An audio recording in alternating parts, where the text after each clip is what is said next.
Mga idol, ito yung peke na Molten na BG38-1. Peke kasi nakalubog yung barcode. So may mga nag-comment dun sa dating post ko na original daw to. Pero sa palagay ko peke talaga. Unang-una, na-order ko to sa China. Tapos ang mga nakalagay sa picture niya, ang barcode is hindi nakabaon. Nakaprint lang yung barcode. Pero yung dumating, nakabaon. So dun pa lang parang hindi na sila nagsasabi ng totoo. Tapos bukod pa dun, ang BG38, BG4000, BG45 hanggang BG5000. Similar kasi yung mga leather na ginagamit dyan. So ngayon kung mapapansin nyo, eto yan, makikita nyo yung leather quality.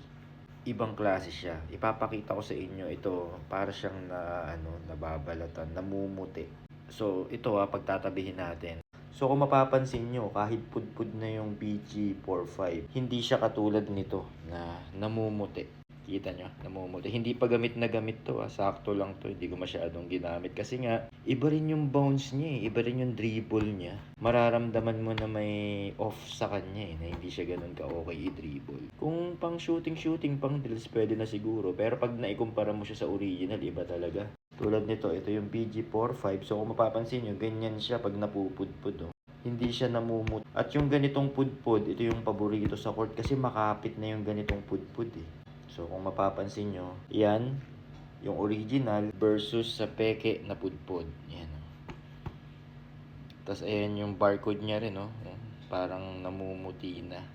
So iba talaga iba yung quality ng peke. Tsaka kung makikita nyo to sa personal, parang nababalatan, parang naaagnas na siya. So yun, dun mo makikita yung quality ng peke at urig. Pag bago siya, parang okay naman siya pag bago. Kumbaga actually, kung hindi ka maselan, mukha rin siyang urig. Pero yun nga, pag tumatagal na yung quality ng leather, dun din nagkakatalo. So ayan. So ito naman yung original na bago. Bago yan yun, Ganito yung bago ng BG45. Kasi ganito yung barcode ng original. Yan, naka-print, hindi nakabaon. So ito naman yung pudpud na.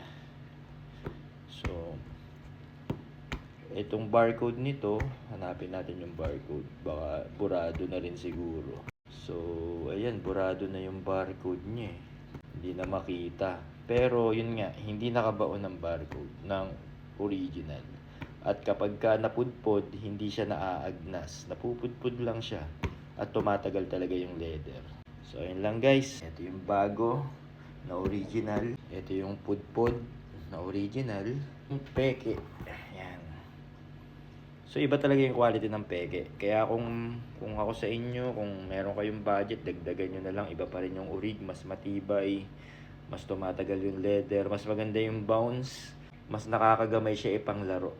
Iba talaga yung quality. So ayun lang guys. Alright.